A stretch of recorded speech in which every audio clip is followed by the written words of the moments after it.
Guys, welcome back to another podcast. We have been working on a client and we've sourced tax residency in Gibraltar. So today we're going to get into the nitty gritty of why that was a great decision for him, how to do it, and if it's right for you. Yeah. So, Joe, I'm going to ask you some of the questions, and if you could give our viewers and myself as well some insights into Gibraltar tax residency. But let's start off with, why would anybody want to be a Gibraltar tax resident? What are the benefits? I guess the first one is it's a UK jurisdiction, so it's owned by the UK. It's effectively run by the UK per se. So I think we call it a crown dependency or whatever, right? But it's it's a UK jurisdiction. So for a lot of people, they want that UK jurisdiction, but they don't want the UK. So that's the first reason, right? It's a bit like that phrase. They want their cake and eat it. I was literally going to say that. Yeah. So that's the first reason. It's connected to Spain, so it's actually quite easy from a location perspective. We were talking before we came on camera. A lot of people live in southern Spain, even places like Malaga and things like that, and they can travel into Gibraltar. It's an hour and a half travel into Gibraltar for work or for meetings or what have you. So I think location wise it works as well. So okay, I guess we want to touch on the... What about the tax residency? Yeah. What about the tax benefits? The more interesting side. So look, it's not for everyone. You need to have... There's a few different requirements. We won't go to all the individual different requirements today, but the main thing is you've got to have at least 2 million in assets. Okay.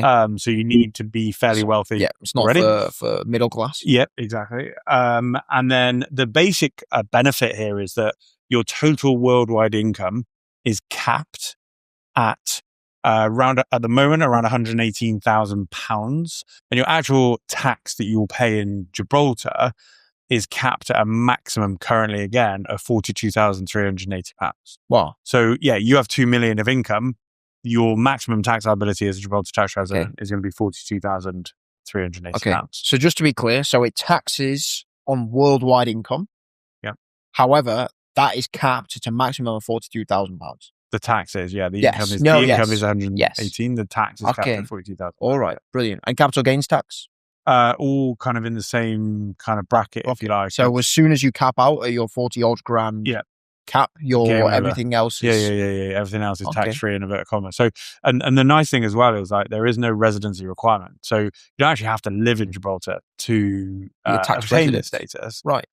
The big challenge that we always say to people is, you can get tax residency somewhere else. Fine, no problem. Like UAE, where we are, 90 days. But that doesn't mean you're not tax resident elsewhere, right? So just because you've got tax residency in Gibraltar, the big part of that planning then is you need to make sure you're not triggering tax residency anywhere else in the world. So, you can't live in Malaga by the beach, spend all your time in Malaga and claim Gibraltar tax residency, because you'll probably end up falling under Spanish tax residency. Yeah. So it's for those people that are traveling around, they're kind of nomadic in their lifestyle. We've got one guy that's going through it at the moment. He's made significant money, mainly in crypto, but also in property over the years. And he's now at that point where he's like, do you know what? I just want to travel around different places. I want to spend a month here, 2 months here, a month here.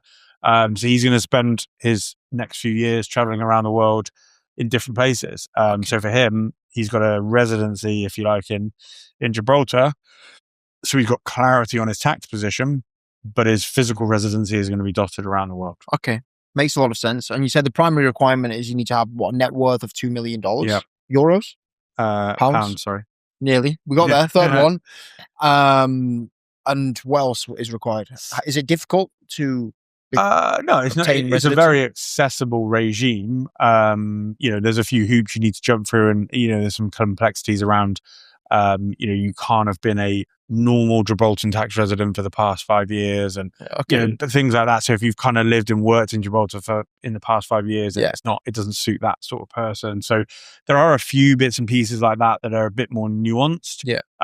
But in terms of the actual concept of the regime, super simple. Applications are made and great. So Gibraltar sounds like a great location, accessible, packing your bags, incredibly low tax. Yeah. Let me ask this question because it's important. Why would Gibraltar maybe not be the right location for somebody who wanted a good tax residency jurisdiction? Yeah, so I think the kind of stranger thing, if you like, about this particular regime is that there's no residency requirement, right? So, a lot of these regimes, you would need a residency requirement to qualify. So, for some people that maybe want a 12-month of a year residency, this might not be the right solution potentially, because you might then fall under the traditional Gibraltar tax rules, which is different in themselves, right? Yeah. So then if you become a tax resident for that purpose, not for this category 2, then all of a sudden the tax things can change. So that could change.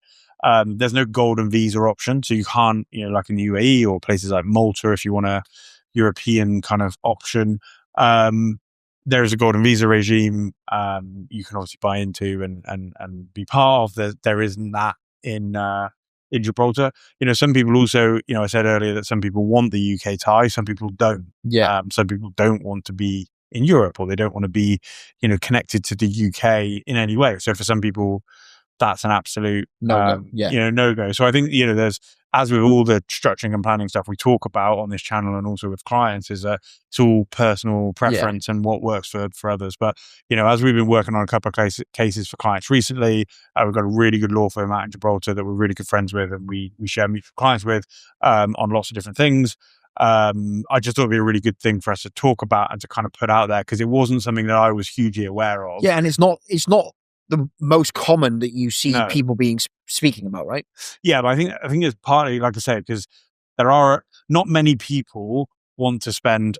It doesn't have to be as extreme as this, but want to spend 1 month in 12 different countries during the year, right? Most people, they might have family, they might have a job or whatever it may, or they need to be at least somewhere in some location, time zone wise, etc. So for a lot of people, it doesn't work, because you have they want a base. Yeah, they want somewhere to base their life. So I think that's why. But where there are people that maybe don't have that, or there's some nuances that make it work for another reason, it is a very, very, very good option. One of the clients I mentioned we're working on at the moment, he adamantly said to me, I don't want to move to the Middle East, which is fine. Like, if that's his view. So that rules that out completely. Yeah. So then we got to look at other options. Yeah. So that's kind of how it came up, because we were like, our go-to, strategy was out the window. So we had to go deeper and kind of find some other options. So yeah. Okay. Interesting. Perfect.